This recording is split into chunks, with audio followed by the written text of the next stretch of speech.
Mother, tell your children not to walk my way. Tell your children not to hear my words, what they mean, what they say. Mother, Mother, can you keep them in the dark for life? Can you hide them from a waiting world? Oh, Mother, Father, gonna take your daughter out tonight. Gonna show her my world.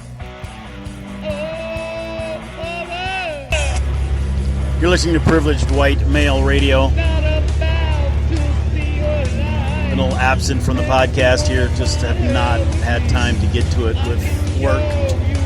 In and out of the truck, shoveling corn. Yeah. But here I am today, Monday, trying to get a grip on things, and I have very limited time, so I'm going to get right to it again, if I can. I heard an interesting interview today on CNN, and I believe I have the article. Hang on. I believe I have the article here. It's not from CNN. It's actually from MSNBC and the Rachel Maddow show. But this interview that I heard today was very, I guess enlightening to me. And I don't know how many people, of course, it's a blank page. Hang on. Just because I'm, there it is. I got it now. It'll load. Thank you. In light of all that's happened with the shooting in Orlando, the gay nightclub, and now there's all kinds of... the main reason I haven't done a friggin' phone cast is because what do you do? What else is there to talk about? I'm not going to talk about gun control. I've had it with that. I'm not going to talk about the internet and how that needs to be better policed. That's over and done with. It's all a divided argument. Trump wants to profile. Everybody's arguing about that. Should we? Of course we should. We have to. I don't think that's even a question for common sense thinking people. You have to profile. And here's a good reason why. I'll go back to this. A former radical Islamist who is gay has spoken out. And as I said, I heard him on CNN, and I found the story here from MSNBC. Sohail Ahmed, a self-described reformed Islamic extremist and gay Muslim, spoke with MSNBC's Rachel Maddow on radical Islam. Ahmed said, given that Islamists believe gays are abominations and evil, that stipulates gays should be executed. And it's no surprise that he went on a shooting spree, meaning Omar Mateen. Just imagine, this is a quote now from Ahmed, the gay Muslim, former radical. Just imagine you're brought up believing that you're an abomination, that you're evil, and that you should hide who you are, Ahmed said, of Islamic beliefs. That would result in internalized homophobia, which would then extend to external homophobia. The quote goes on top of that, given that there are significant and mainstream conservative traditionalist interpretations of Islam, please don't confuse the word conservative there, conservative traditional interpretations of Islam that stipulate that gay people should be killed, it's not surprising that he did end up on a shooting spree. That, together with the fact that he was mentally ill, and that also, and preliminarily I would say, the Islamist ideology, all of that together basically led him to the attack. The reformed Muslim said on Friday's broadcast of MSNBC's Rachel Maddow show. Now, I also heard this guy talk about how he's not the only one that was raised this way. This is common. He hated himself, hated his way of life, his feelings that he was denying that he was gay. And what he said he did to try and purge himself of that was to go deeper into religion, into Islam, to try and get rid of it, because that's what the Quran Thought I was getting it confused with the Torah. Good God, so confusing. These religions. That's what the Quran says you're supposed to do if you have feelings towards same-sex people. Is become more religious, which is what Omar Mateen did. Is it Mateen or Mateen? I don't know, and I don't care at this point. He became more religious, more devout, to try and assuage his homosexual leanings. This guy, this gay Muslim, is making the case that profiling is something we need to seriously take a look at. I just heard a taxi driver who is Christian, but from Pakistan. Not Muslim. His fellow taxi drivers don't know he's Christian. Their attitude, and these are American Muslims, their attitude is he should have killed more. Too bad he didn't kill a few more, because they're gay. Now, Christians are vilified constantly for their stance on gay marriage, on gay relationships, all that shit. And sometimes rightly so. But at least the Christian religion has evolved enough to be somewhat accepting of other lifestyles. Maybe not in agreement with them, but it's a hell of a lot more accepting than they should be killed. They are abominations. Islam has apparently not gotten that far. And I think that has a lot to do with why we're at this point in the world right now with Islam. Oh, it's a growing pain. Yeah, it's a hell of a growing pain. Unfortunately, the United States and Great Britain are the two countries that they have claimed of this never-ending war. This is what this gay Muslim said. They are raised in an environment where this is a never-ending war that will go on forever and ever until Islam wins. And the main two targets are United States and Great Britain.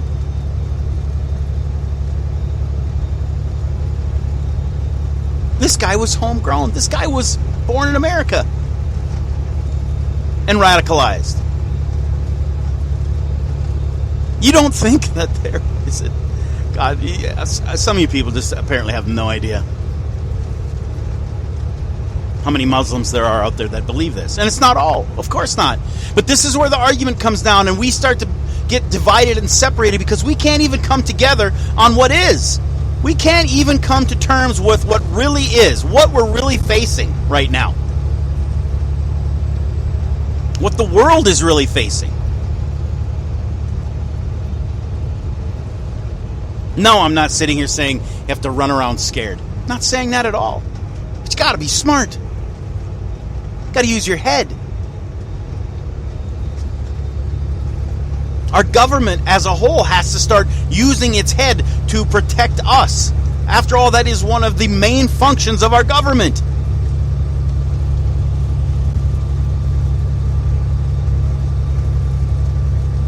And they're debating AR-15s. And they'll debate profiling. And they'll debate the internet. In the meantime, there are hundreds of thousands of young men and women out there who have this mindset that this gay Muslim spoke about. It's how they were raised. Some are here among us. Others are waiting to come here, to immigrate here, which is why the immigration argument is so important. The Muslim ban.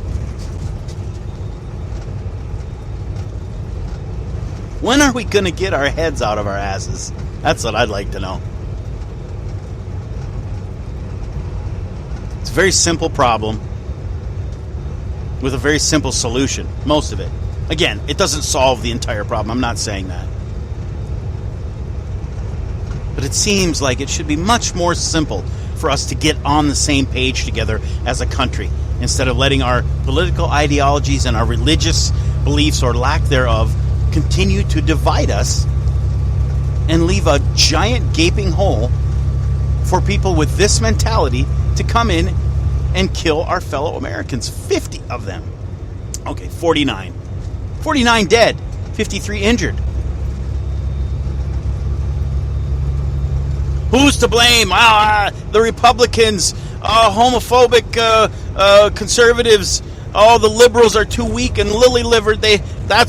We're all blaming instead of blaming what we should be blaming. All of us are guilty of this. All of us. We're guilty of allowing ourselves to be mired in a political argument. And I don't want to go too conspiratorial, but it's this radical Islam thing is such an easy thing to be used by, I don't know, shall we say, black elements of our government.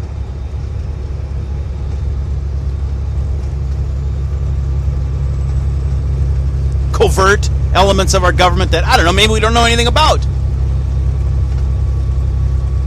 Do we ever stop to think about that?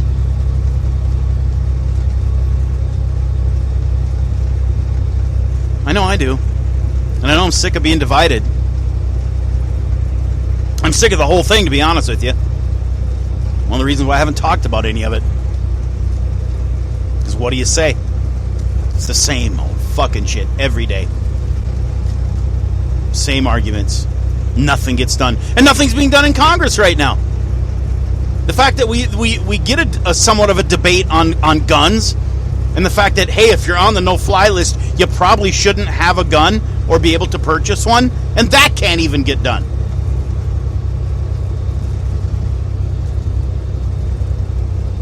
At some point, I think we're going to have to realize as Americans that if we hope for our country to continue on as it is, we're going to have to start leading from the bottom. Because our leaders are sure as hell never going to bring us together. It's not going to happen.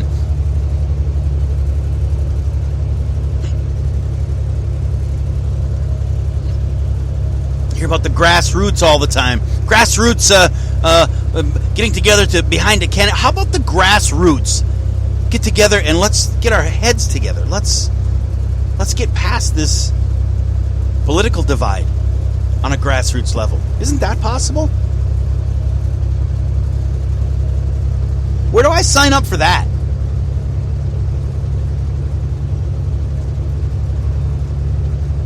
It's not going to happen in government. That's pretty obvious. Members of the right are far too busy, like the Mitt Romneys of the world. They're far too fucking busy worrying about ways they can deny a candidate the nomination at a convention, while the left is far too busy ramping up their millions upon millions of dollars in ads against that very same candidate, because they want to win. They want to win. That's what's more important than any of us. More important than any nightclub shooting, any threat we might face as Americans. Winning. Power. Money.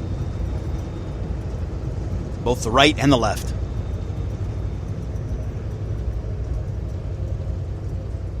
And we're all paying a price every day that we let this go on. But Ron, what can we do? What are we supposed to do? I don't know. Maybe stop bitching at each other on Facebook about stupid little shit. Maybe, control yourself and not buy into these petty arguments about guns and magazines and magazine sizes and the internet and immigration. Maybe we stop doing that for, a while. Maybe the next time you're cruising the internet for ways to bolster your argument, maybe you take a look at the other side. I don't know, how about reach out a hand? Say, you know what, I see your point. Here's mine. Maybe try to be a little more agreeable. Maybe that's how it starts. I don't know. Sorry, I have the hiccups.